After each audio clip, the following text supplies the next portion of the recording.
y'all. What is happening? What's happening? What's happening? What's happening? Happy Sunday. It is Sunday, October 8th, and you are tuned into Moment with Moschetti. I am your hostesses with the mostesses, your spiritual and mental health guide, your sister, auntie, cousin, best friend who's always coming with the realness, Moschetti herself. Hello.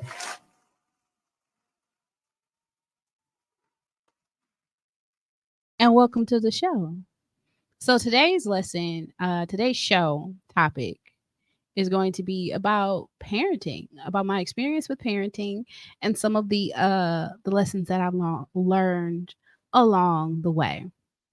So before we get into that, we're gonna go ahead and jump into our church announcements. I don't have a whole lot of church announcements this week. I ain't even gonna lie to y'all.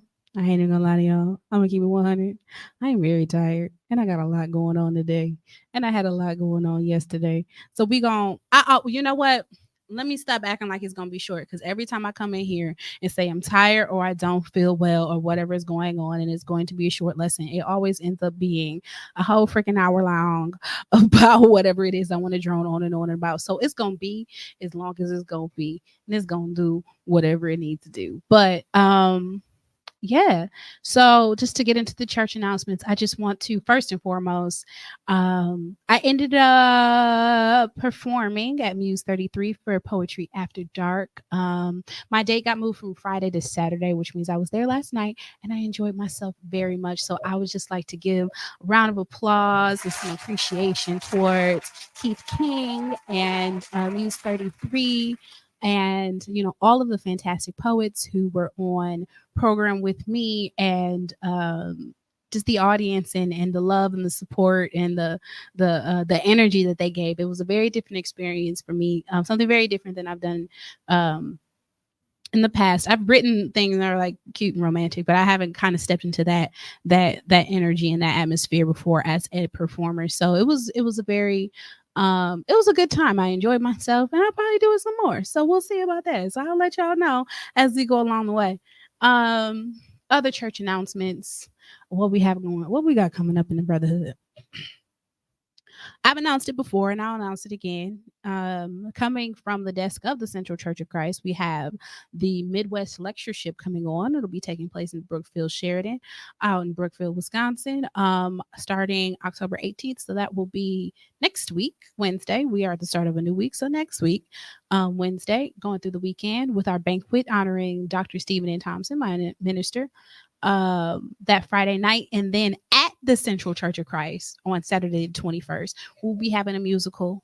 The United Chorus out of Chicago, Illinois will be coming up and joining the Central Gospel Choir for a good old time. We're going to have a great time.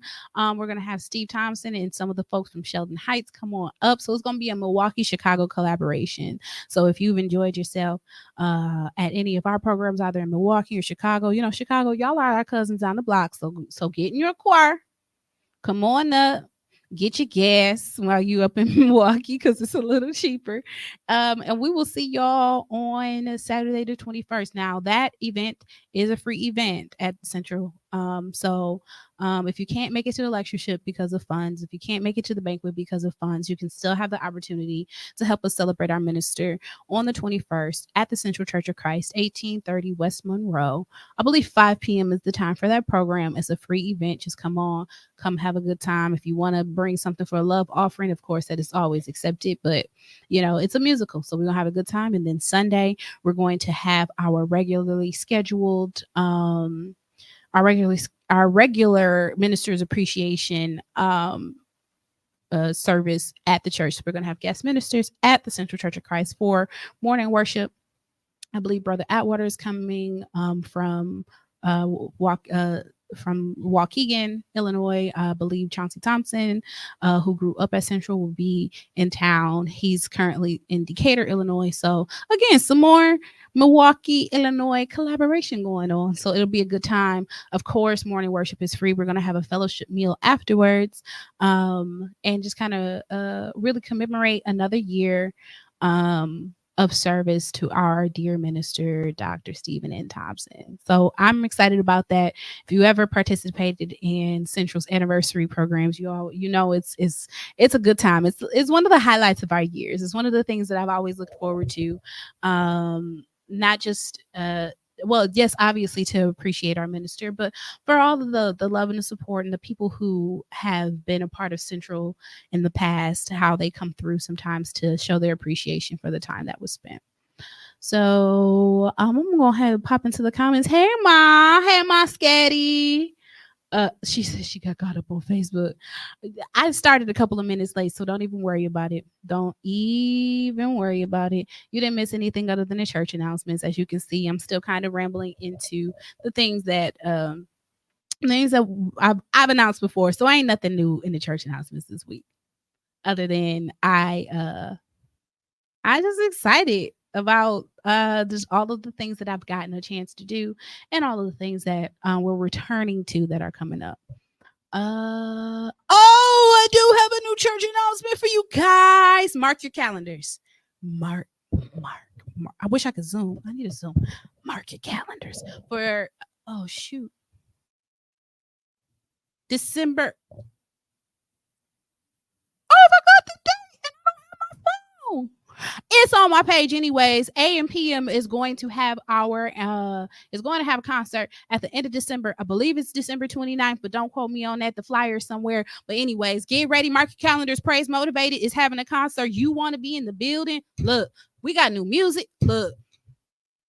Let me stop beating on the table before I break something or before Tone come in here and yell at me for being rambunctious in the studio. Mark your calendars. AM PM got a concert coming up. Save the date. I believe it is December 29th. Don't quote me on that. Go look at the flyer. I'll post it. I'll keep posting it. But mark your calendars. Get ready. Get ready. I'm ready. I'm excited. Man, look. I don't even know if I'm allowed to tell y'all what I'm excited about. Just know we gonna look good. We gonna sound good. We gonna feel good. And it's gonna be a Holy Ghost good time. All right. Amen. Amen. So I will come back with more details about that as time goes on. But for now, just look on my page, Moschetti, and you will see the information about Save Date, Anthony McGahee, Praise Motivated. We got a concert coming up. And if you've ever been to any of our concerts, you already know, look, get your tickets, or if it's ticketed, get there early so you get you a seat, because look, it's going to fill up. All right.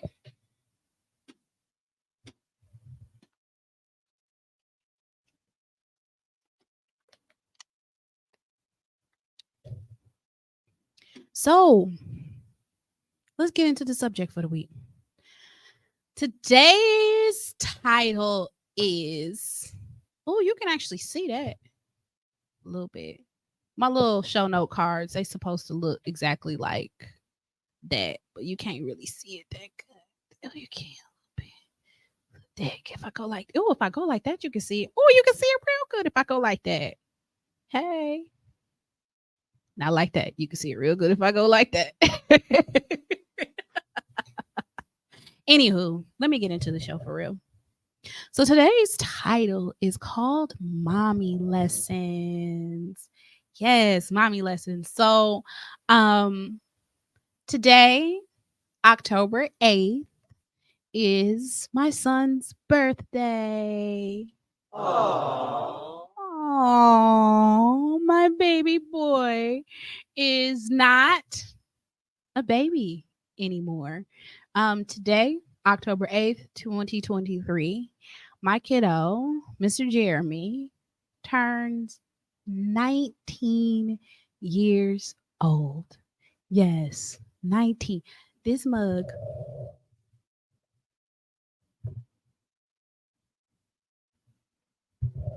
has a 19-year-old child.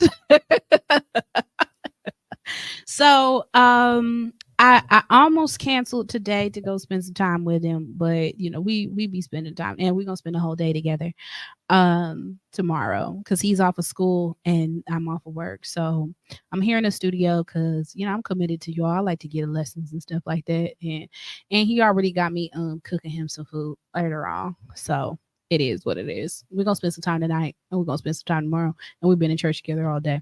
So, but anywho, so in searching for a reason to, well, not a reason, in searching for a topic for today, I bounced around on a couple of different subjects, and I decided that I wanted to do just a rundown of some of the things that I have learned in these 19 years of parenting, that I have found to be beneficial. So, I want to share them with you because every once in a while, when people find out that I have a child as old as I do, especially with me being as young as I am, and combined with me being a therapist, and combined with me just, they see my kid, and he's a well mannered young man. He just really is. I'm very proud of him. I'm proud of him. Um, for a number of reasons. But the thing that I say that I'm most proud of is that he has just turned out to be a really good person. And that is one of the greatest things that I can ask for, is that he just be a good person, a person with a quality spirit, a person of good character, an upstanding guy. Like, he doesn't lie, he doesn't steal. Um, he's not me. And he's helpful, but he's not a pushover. He's willing and able to serve others in capacities where he is needed. I see that in the house. I see that around the church. I see that there are moments in which he doesn't want to do things, but he's able to step back and see the greater picture of what is required in the moment, and thus he acts appropriately, and like put some of those just immature, I don't want to do it feelings aside, and participates as part of the greater village. Like, he has that instinct in him. He has initiative. Initiative is a funny thing because when he was young, for whatever reason, the conversation came up of what the word initiative meant, and I gave him the word, and the definition of the word initiative basically being that you do things without having to be told. And it was something that he really gravitated towards that word, and he for a long time was just really proud of any opportunity that he could find to take the initiative and get things done. And that's just speaks to the character of him. I think that happened when he was like 8 or 9 years old. Like, he was a little guy, and he still carries those types of qualities with him. He does good for goodness sake. And I'm really proud of the person who he is, and I'm really excited about seeing the person that he's going to become. And I think I say that quite frequently. And with that being said, people see him, they see me, and they know my profession. And every once in a while I get questions about, what are some things that I would say about parenting, or what are some lessons that I would give about parenting. And I don't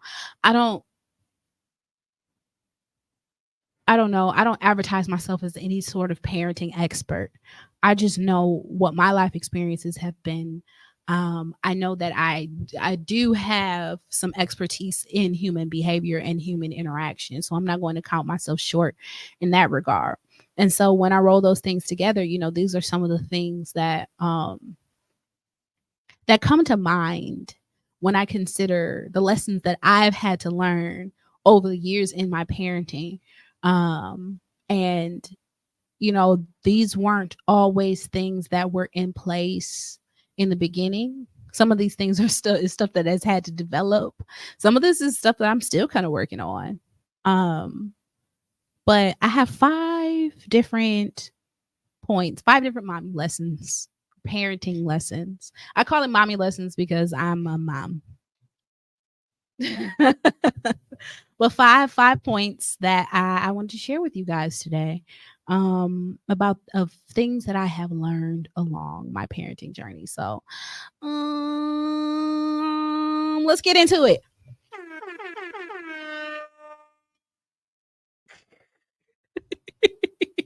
I don't have anybody in the studio to be goofy with me today, so y'all gonna get these buttons. All right, y'all gonna get these buttons.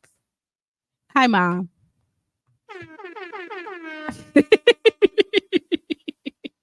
All right. Lesson number 1. Or point 1. If you're going to be a parent, it will benefit you and your household to get some basic understanding. Mama, don't leave. She said she leave it because I've been pressing the air horn button. Don't leave me. Don't leave me, mama, please. We talking about parenting lessons. How you gonna leave me out here by myself? See, look. She ain't going nowhere. All right. Let me start my sentence over because I know I got like almost to the important part of the sentence and then cut off. If you want to be an effective parent, it will benefit you and your household greatly to just get a basic understanding of child development. Child development, like person development, human development. I'm not saying you have to take a whole psych class, but picking up like even an easier book or watching videos or just getting some sort of grasp or even understanding that there is a such thing as child development will go a long way in your parenting. And the reason why I say this is that I think I have seen, I have seen on a number of occasions in which high level thinking is expected of children. And while as the adult, you might have what is called quote unquote common sense, or you might be able to problem solve, or you might be able to think ahead, there is a disconnect sometimes between the parent and a child when the parent has a perception that the child should be able to function in ways that they are literally not capable of yet. Now, I think we understand the concept of child development where we have babies and toddlers. We understand the fact that okay, well, when the baby is when we have a newborn, they're not going to be able to get up and walk. They're not going to be potty trained. That there are developmental milestones that they have to meet. You know, the doctor will be like, are they lifting their head? Are they rolling over? Are they crawling? You know, we get excited about them walking. All of that is child development.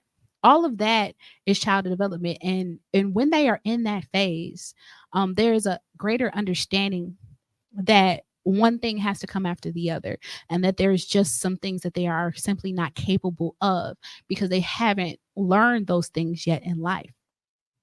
But once the children get a little bit older and they're able to have conversations and they're able to talk, and it's like people start to gather up a perception that this is a fully developed human being, a fully developed brain that they are interacting with, where when this person is still meeting intellectual and cognitive milestones, there are things that their brains are not capable of understanding yet. There are impulses that children will have that they can't, that they are incapable of having forethought about. And it is hard if you don't understand child development to understand that, because you'll look at your kid, you'll be like, well, you could plan to get yourself in trouble, you can't plan to make better decisions. No, they can't. Their brain literally can't. They can't. And so children end up being punished for things, being called like stupid, or why didn't you think about this, or why didn't you think about that, or what were you thinking, when the aunt and the kid will look at them like, oh, I wasn't thinking it, because the truth of the matter is that they weren't thinking, because developmentally what they were doing at that time made complete sense to them. And then even if it's not those types of things, you know, as your children are growing and they are maturing and they are starting to maybe like boys or like girls, or they're starting to want to develop a better sense of their own style, or they're starting to develop more sense of independence, or just growing into adulthood, sometimes those things are stifled by parents, or traumas are created because the parent is working against natural development. I understand, you got you a tween, you got you a preteen, you got you a teenager, and you don't want them out here, making babies when they ain't able to take care of them. So you may lock them, you can't talk to boys, you can't talk to girls. It's like, well, or you shouldn't be thinking about all that. You should be in your books. It's like, well, developmentally, these are the types of things that this person should be interested in. Or you might have a hard time understanding that your child, who once wanted to nothing more than to be up underneath you and with you at every moment of the day, now rather hang out with their friends, or do things that are outside of the home that have nothing to do with you. Or you might not understand why that child has moved from telling you everything about their lives to being very secretive about their lives. Well, some of these things are wrapped up in child development. And it's not that they are trying to be fast, or that they're trying to change, or that they're being negatively influenced by the people around them. Some of it really is that this person is starting to develop through life, and they're experiencing new things, and they're learning things that they've never seen before, and they're interacting with them in the first time. And if you have an understanding of child development, you have an understanding of person development, you can take it for what it is.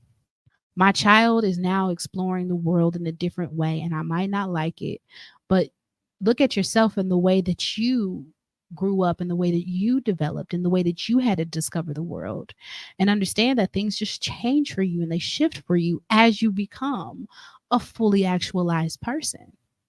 And if you ever want to get your child from, a newborn and infancy and toddlerhood all the way up to adulthood, you have to respect the process, and you can't stifle it.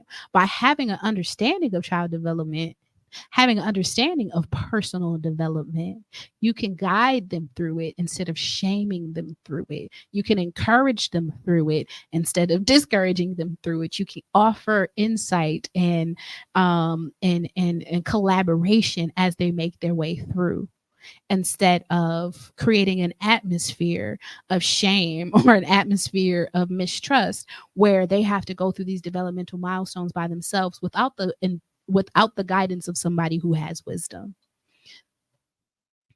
Your child does not have wisdom.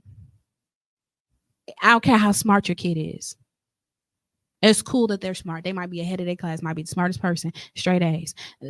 Smart and wisdom are not the same. Wisdom is garnered through life experience.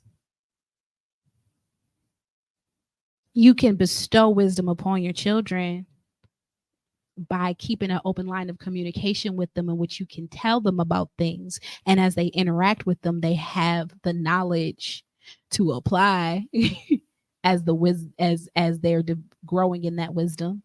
Whoa, this is a thing that people told me I would experience, and this is what they said about it. All right, it lines up. Let me use the wisdom that was given to me in the situation, so that I don't have to learn it the hard way. But you can only do that by respecting the development of the person that is in front of you. And you can only respect the development of the person that's in front of you by knowing that and acknowledging that child development, person development is a real thing. And they don't just jump from children to, well, they almost grown, so I'm gonna just let them do what they want to.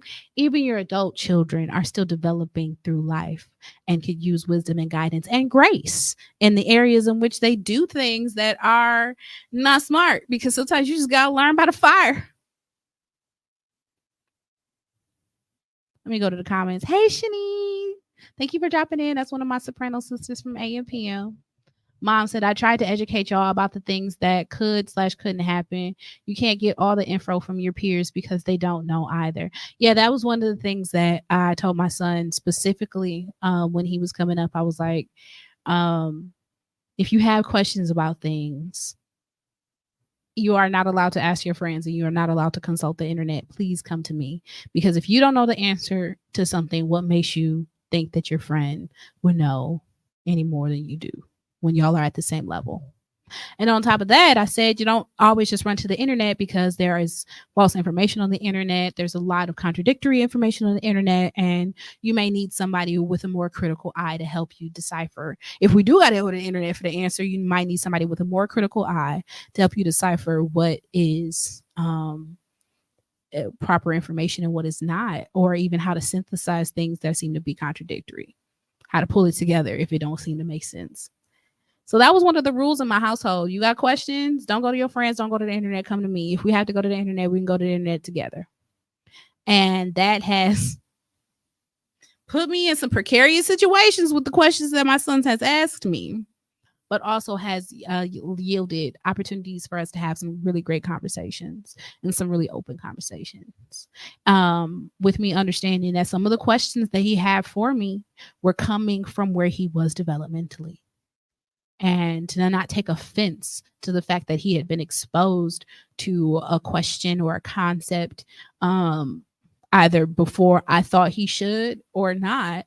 Because if it's a reality in his realm now, then it's a reality in his realm now. And it would benefit us more to connect on those areas than it would be for me to be upset that now that he's here developmentally or socially, whether it be on time or ahead of time.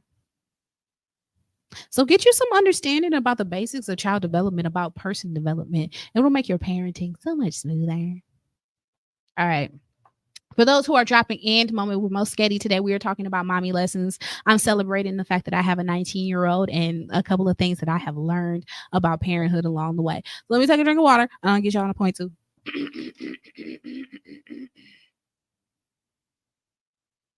My throat be dry all this singing and talking all day, and I have been drinking punch and soda and all type of stuff, so I'm dehydrated. So excuse me.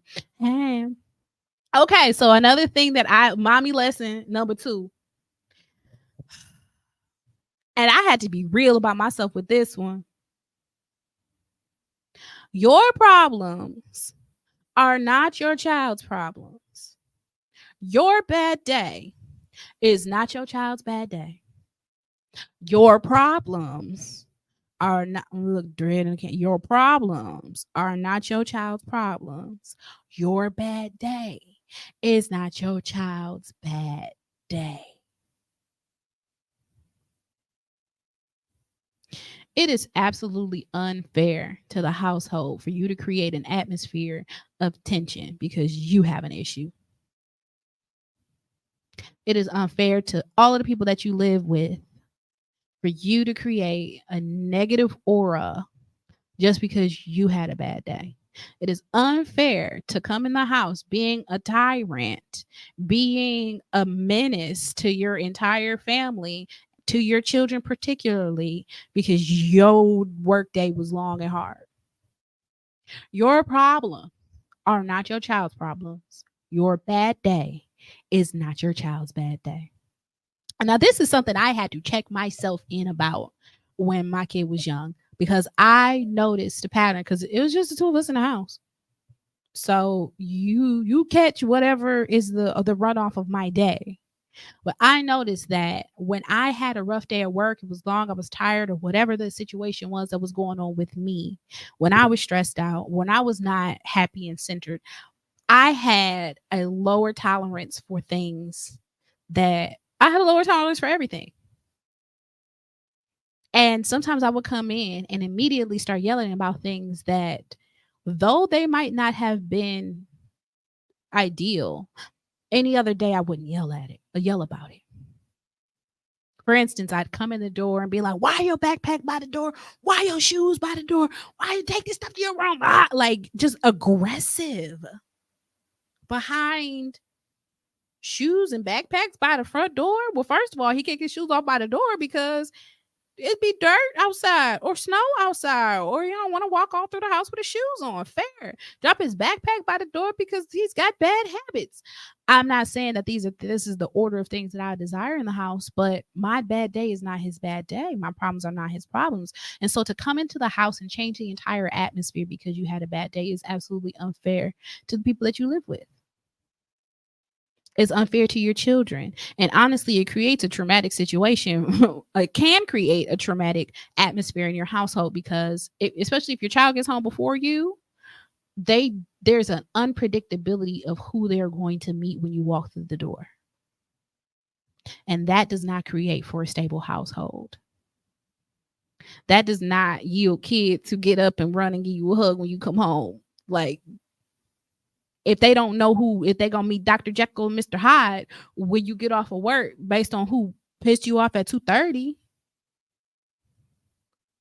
that is not fair. And so for me, the solution in those time periods when I saw that my attitude wasn't what it needed to be, I would yield. I would go out of my way to make sure that my son was comfortable. Maybe not in my face. I might have to go to my room, close the door. And I would play it off real cute to be like, "Hey, sweetheart, you want to watch TV in the living room with the big TV?" He like, "Yeah." Like, "Yeah, you got a remote. You do what you want. I'm gonna go in the kitchen. I'm gonna make dinner. You stay in there. You watch. You play the video games. You done with your homework. You play the video games on the big TV tonight." Why? Because it would get him out of my space. It would give him something excited to engage in while giving me space to deal with myself and the fact that I am not okay. But me not being okay is not his problem. Me having a long bad day at work is not his issue. And so thus it shouldn't be taken out on the people that you live with. And yeah, mom, it instills fear and anxiety. It instills fear and anxiety to not know who and what and how you're going to deal with the person. And even in those days when I'm stressed out, when I create that opportunity for me to decompress and recalibrate now that I'm home, and him to be able to still have an atmosphere of joy in the home, we can still connect with one another. You have to be self-aware to be able to do that though. You have to know yourself. You have to, figure out what your cues and your triggers are to let you know that you're not having a good day. So that and correct yourself and apologize if you do come in the house doing the most. Because it's not fair to the people you live with. They sitting there doing homework and here come a shoe at the head. Like, no. Of course, obviously there should be discipline. There should be structure. But if you find yourself going overboard and it's dependent upon how you were treated throughout the day, then it becomes unfair. And that's how you create kids who can't wait to get out of the house so they can be in charge of everything, so they can run and be the terrorist in their own home. So yeah, your problems are not your children's problems. Your bad day is not their bad day. And so thus they should not have to reap the consequences of the fact that you wouldn't tell your boss off when now you want to go tell them off. It doesn't have to be that way. Okay, I'm not telling you to stifle your own emotions, but I am telling you to regulate yourself because they didn't do it. Give that to the person who did it. Give that energy to the entity that gave it to you in the first place. And don't offload it on your kids because that's not fair. And then you drive a wedge between the two of you. This is why you talking to me like this. Why are you treating me this way? I haven't seen you since you dropped me off at school this morning. You told me you love me, gave me a kiss, and told me to have a good day. And the next time I see you, this is how you act. It also helps you set the expectation of how you should be treated.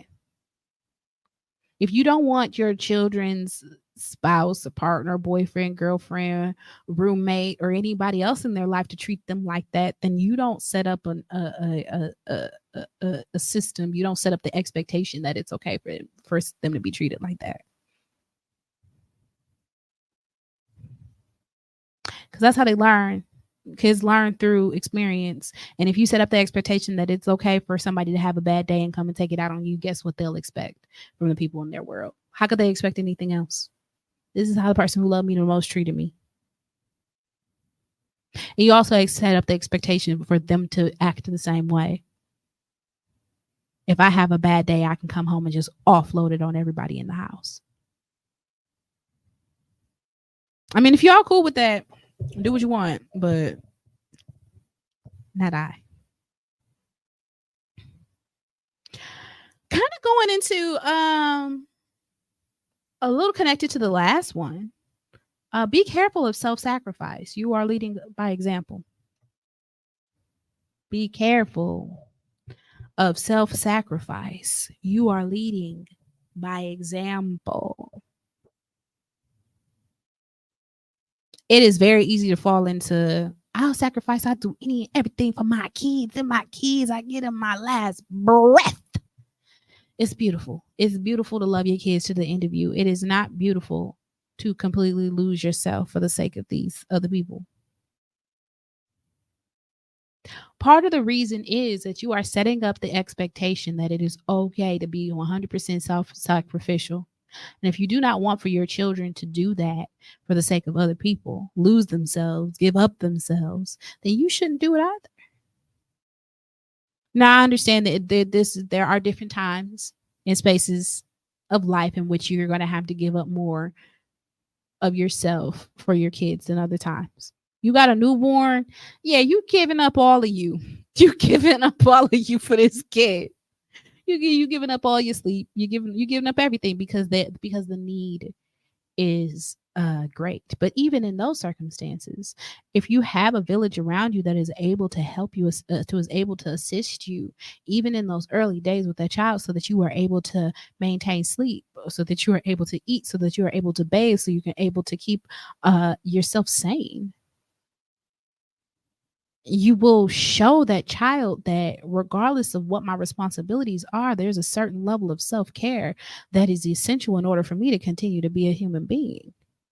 But if you give up your sanity, you give up your self-care, you give up your hobbies, you give up your good habits, you give up everything. You already got to give up all your money. I already got to give up all your time. I already got to give up half your sanity. Be careful of what and how much you self-sacrifice, because you are leading by example. If you give all of you, then when that kid grows up and goes off to college or goes out, leaves the house, there's nothing you left. You've tied your entire identity to this person. Oh, that is such a good example, Mom. And I don't know how I forgot. Well, I know how I forgot about it because I haven't done it in years. Mom says room time was life. Let me tell you about room time. I didn't get what she was doing till I got grown. No, I love it. Mom had this thing called room time when we were coming up. Room time was the hour before bedtime in which you had to be in your room. You can go in your room, you could do whatever you wanted to in your room. You could play games, you could watch TV, you could do whatever you wanted to. But the hour before bedtime was room time. And all the only rules to room time was you had to be in your room. And we had stuff. We had entertainment. We wasn't in trouble. It wasn't a punishment. It was honestly it worked it was multifaceted. Because what I learned when I instituted room time in my life for my son was, number one, children do need a de-escalation from their day. They can't just go from jumping all over the place to bed and you expect them to just go to sleep without any sort of wind down. So it helps create routine. But also room time help create space. Space for sanity, space for the parent to Mom said it was sometimes earlier than that hour, whatever. It created space for and this is my experience as a parent. It created space for me to be able to just have time to myself without feeling like I had to put my kid all the way to bed in order to get it. Because sometimes by the time it's time for them to go to bed, you're too exhausted. And now you want to go to bed and you haven't actually had any time in that day for yourself, because you get up, you get the kids ready for school, you get out to school, you go to work, you pick them up from school or whatever, you come home, you make dinner, you bath, and da da da da da, and then next thing you know, it's time to do it all over again.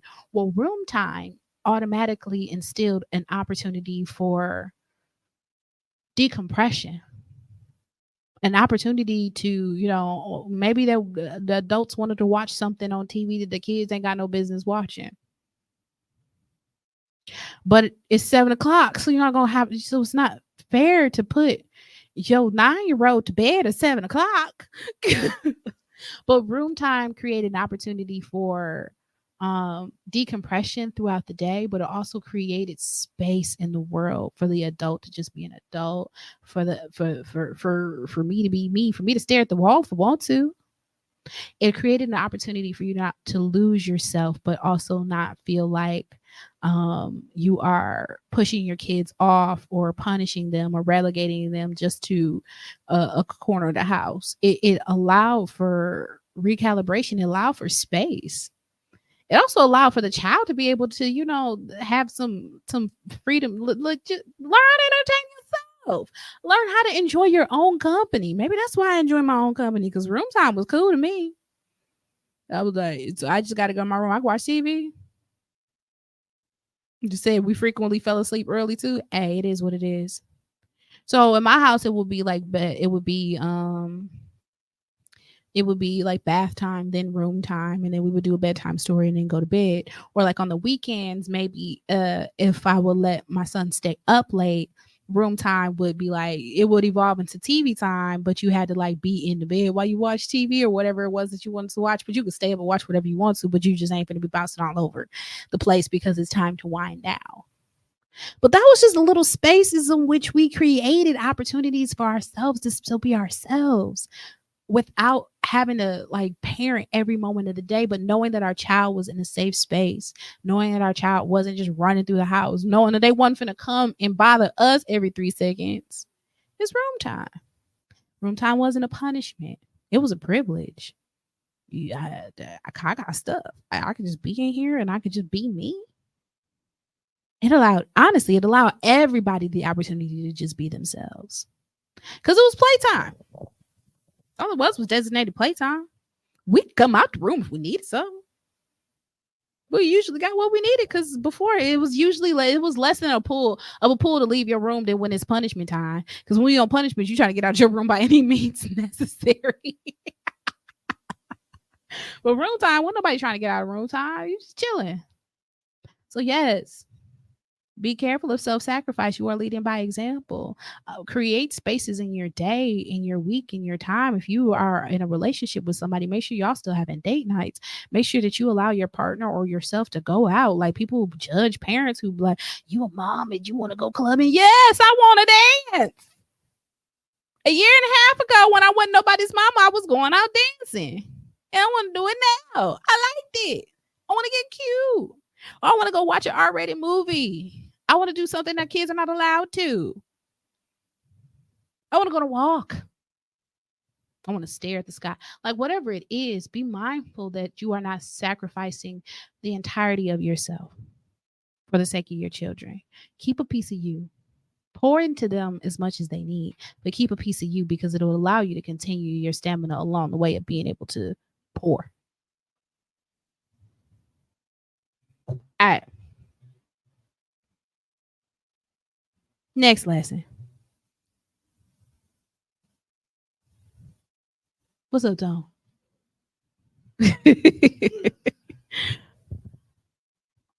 When you're parenting and when you're punishing, be mindful that you are parenting your personality.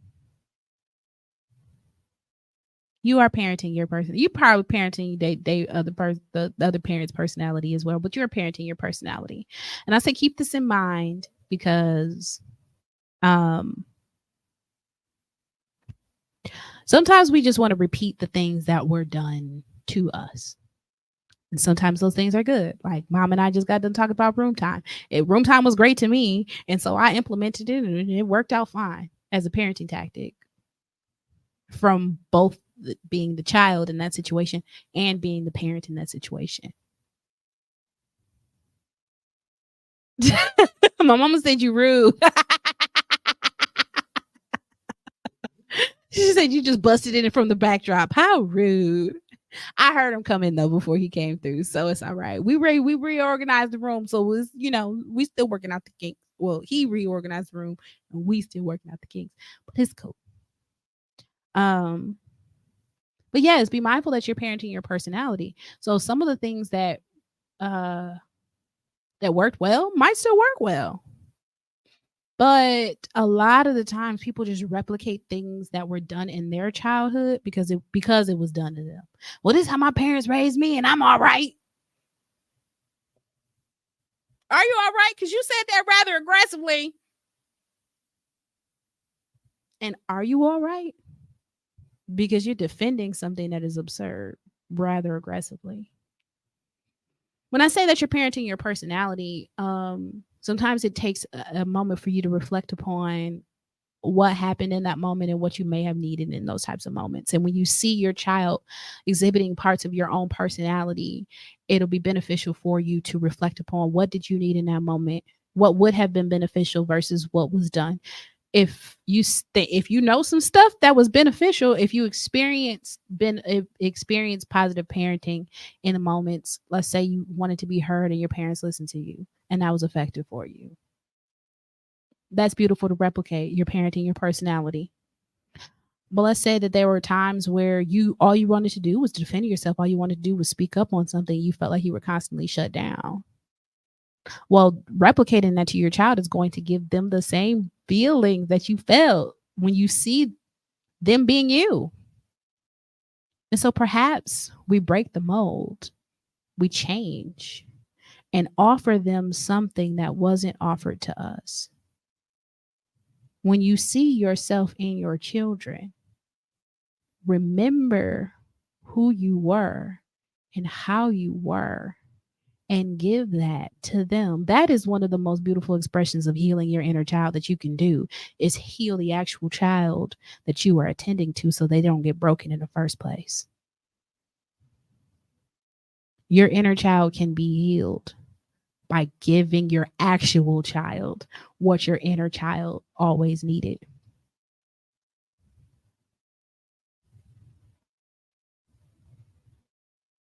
Also, if you knew you was rambunctious, stop yelling at that kid for being rambunctious. Give him somewhere to play. If you knew you only like to color, then quit asking that kid why they won't go outside to play. Give them some crayons. Use the insight that you have from the inside of that head as a cheat sheet to effective parenting, and stop listening to everybody else about what they think that your kid needs when you're seeing yourself in them. They're not you, but you know when you're looking at you. You know when you're looking at yourself. So use the insight that you naturally have in that space. All right. And the last mommy lesson for the day, because I told y'all every time I say I'm not going to be here long, I'm here long, is your kids think you're super even when you don't think you're super. So you ain't got to be super to still be super. My mom said, your pops would say, my dad did this and that, so I do it. I asked him, did you like it? And sometimes we have to do things that we ain't like, but now we see as an adult why it was necessary. But sometimes we can reroute from the things that we didn't like because we can find something that is more effective. But anywho, back to what I just said. Your kids think you're super, even when you don't feel super. So stop trying so hard to be super and just do the best that you can. We'll run ourselves completely ragged trying to be super mom, super dad for stuff that kids, from some things that the kids never even asked for. Or just from the amount of sheer love that you can give in the situation, or doing the best that you can will be efficient enough. Going above and beyond is beautiful when you have the resources for it, the time resources, the financial resources, the energetic resources. It's beautiful when you have the resources for it. But some of us run ourselves, we deplete ourselves trying to please children that would be happy. We'll be happy with you being happy, because what does it benefit me to have a great birthday party if my mama's sitting here finna fall asleep and she catching attitude, snapping on everybody because she ain't slept in 4 days trying to decorate? What? Or trying to pay for it? What? We ain't got the lights on next week because she done spent the money on a bounce house. What? We could have had a tub of ice cream and some barrel juices and some hot dogs. Turned the Bluetooth speaker on and invited my cousins over. Like, that would have been super. That would have been good all by itself. Mom said, y'all spent all this money on Christmas and y'all just play with the boxes. Because kids will do that to you. You would go above and beyond and all the way out of your way, and all they wanted was something basic. Give to your kids, absolutely. I mean, that also ties back into the be mindful of your self-sacrifice, because we'll sacrifice so much of ourselves to make things happen for these kids when they could have been just the same level of happy, and you could have got a couple more hours of sleep.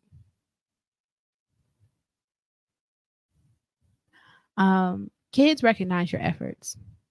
Kids recognize your love. Kids feel your energy. Kids feel your intention if they're grateful.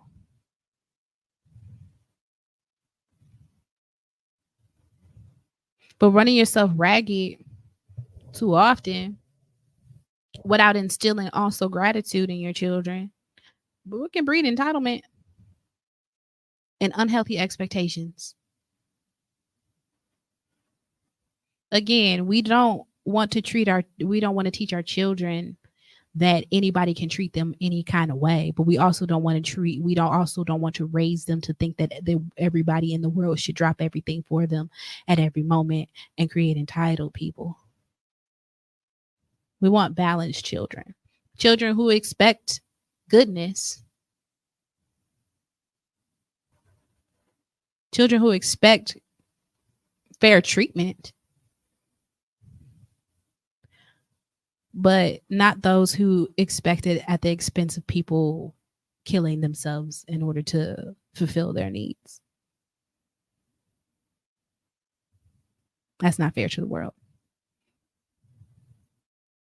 Not ungrateful children who don't reciprocate any sort of energy or don't pour into the village themselves in any capacity.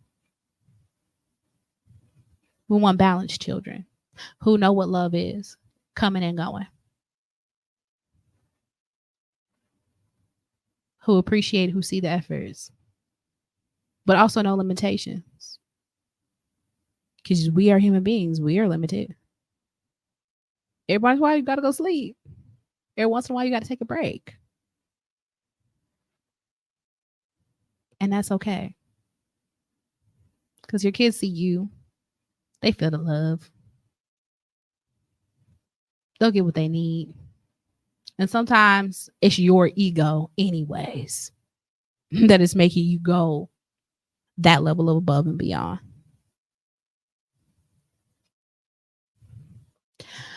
So, anywho, the 5 lessons of mommy lessons today was understand the basics of child development.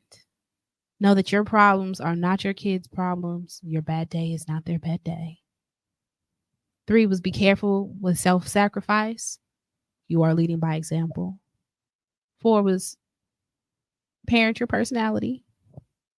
Number 5 was they think that you're super, even when you don't think that you're super. I think that's all I got to say on that. So let me go ahead and pray and we can get ready to go. All right. Dear Heavenly Father, I thank you for this day. I thank you for love. I thank you for life. I thank you for my mom. I thank you for my child.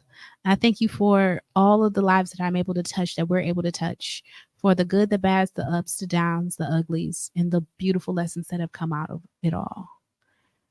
I have gratitude and I thank you, and I ask that you continue to cover my family and every family that is touched by this, by my words, by this podcast, by my presence, by my parenting, by my mother, and by my child. Thank God and amen. All right, y'all. I really appreciate your time, spending time with me, Mo Sketty. If you want to give me any financial appreciation for the time that's spent here today, you can hit my Cash App, #, Mo Sketty. If you want to give my son a birthday gift, you can hit his Cash App, Chunko's Art. It's posted on my profile. But with that being said, I really appreciate you. I really appreciate this time that we have together. Thank you for spending a moment with me. And I will see you next week. Go ahead, take me out, Tom.